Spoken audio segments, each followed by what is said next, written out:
নমস্কার বন্ধুরা, ঝুমার লাইফস্টাইল ব্লগে সবাইকে জানাই স্বাগত। তো আজকের ব্লগটা আমি অন্যরকমভাবে শুরু করছি। তো আমার বন্ধুরা যে যেখান থেকে ভিডিওটা দেখছো, আশা করছি সবাই সুস্থ আছে, ভালো আছো।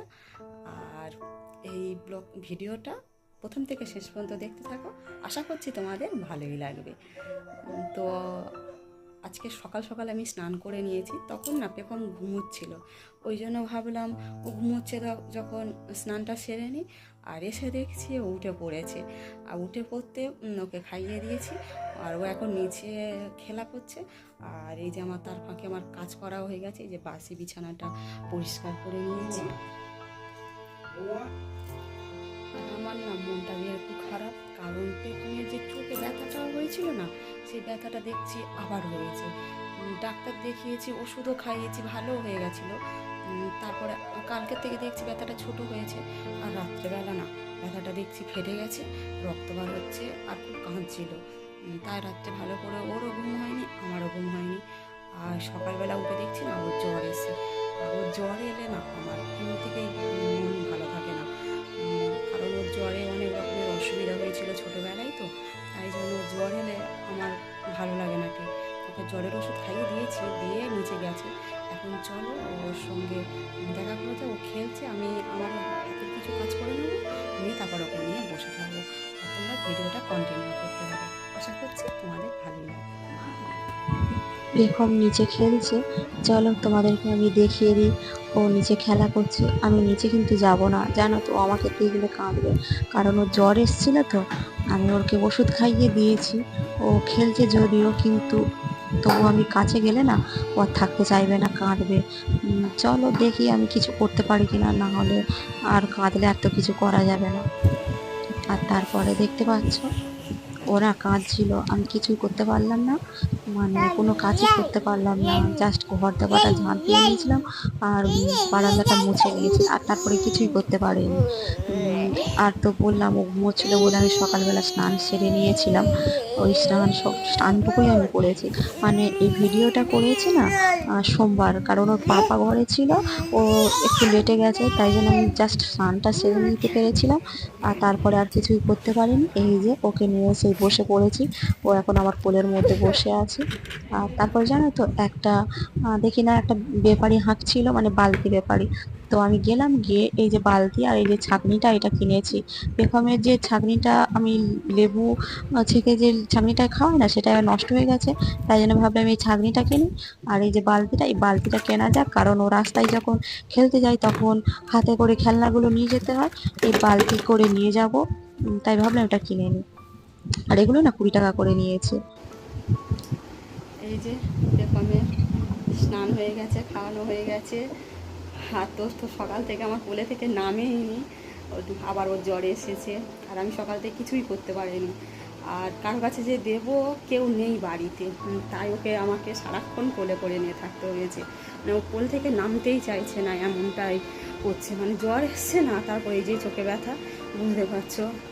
আর ওর মেজো মা, বড়ো মা সবাই বাপের বাড়ি গেছে, আর ওর ঠাম্মি নিজে রান্না করছিল ওর জেঠুদের জন্য, তাই নিতে পারেনি। আর আমার তো রান্নাই হয়নি, মা বলেছে ভাত দিয়ে যাবে, তাই আমি খেয়ে নেবো।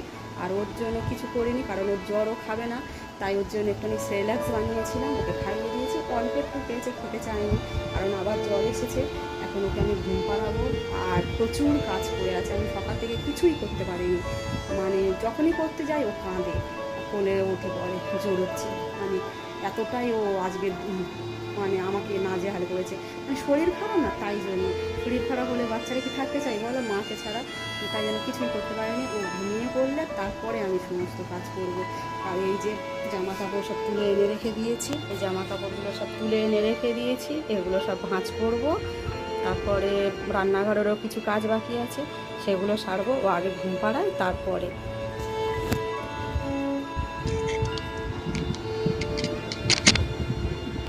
আর এই যে পেখম ঘুমিয়েও পড়েছে, ওকে আমি ঘুম পাড়িয়ে দিয়েছি।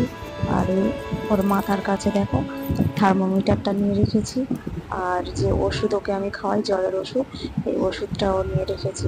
এখন জ্বরটা কমেছে, আবার যদি জ্বর আসে তাই জন্য চেক করবো থার্মোমিটারটা দিয়ে, তাই মাথার কাছে নিয়ে রেখে দিয়েছি। আর জানো তো সকাল থেকে না আমি কিছুই খাইনি। আর এই যে জামা কাপড়গুলো, এগুলো ভাঁজ করব, পরে ভাঁজ করব, চলো তার আগে কিছু খেয়ে নেওয়া যাক। মা তো খাবার দিয়ে গেছে, এই যে দেখতে পাচ্ছ মা খাবার দিয়ে গেছে, বেড়ে রেখে দিয়েছি। এই ভাত আর কচু শাক, আর ভালো কচু শাকটা সেদ্ধ করেছিল, মানে কি বলবো, কাঁকড়া দিয়ে মাখিয়েছিল আর ডিমের তরকারি করেছিল, তাই দিয়ে গেছে। আর এই দিয়ে আর এই খেয়ে নেবো। সকাল থেকে তো রান্না তোমরা জানোই করতে পারিনি। মানে আজকে পেখমকে নিয়ে আমি কতটাই অস্বস্তিতে, মানে অস্বস্তি নয়, ঠিক নয়, কতটাই আমার ইয়ে দিয়ে গেছে বলে বোঝাতে পারবো না। মানে ও আমাকে না ছাড়তেই চাইছিল না। জলটা ভরে আর খেয়ে নেওয়া যাক, আমি আর থাকতেই পারছি না, আমার এত খিদে পেয়েছে। আর আমার খাওয়াও হয়ে গেছে। আর এই রান্নাঘরে বেসিনে না বাসনটা মেজে নিয়েছি, কারণ ও তো ঘুমোচ্ছে, ওকে ছেড়ে তো যেতে পারবো না ঘাটে, তাই এই রান্নার বাসনটা মেজে নিয়েছি। একটাই বাসন তো, ওটা বেসিনে মেজে নিয়েছি। আর তারপর রান্নাঘরটা পরিষ্কার করে নিয়েছি। আর এই যে তার পাকে গিয়ে জলটা তুলে এনেছি, এই বালতি করে জল এনেছি। আর এই যে পাতাটা দেখছো না, এটাকে পিঁপড়েল পাতা বলে। এই পাতার রসটা মানে জল করে থেকে আমি তাদের খাইয়েছি, আবার কালকেরও খাওয়াবো।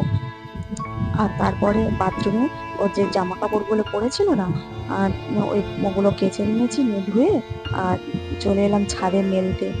ছাদে মেলে দিলাম, একটু আজকে তো প্রচন্ড রোদ উঠেছে, কিন্তু রোদের সাথে সাথে না আজকে ওয়েদারটা অন্যরকম। মানে কি বলবো, কতটা সুন্দর লাগছে তোমরা দেখো ছাদে।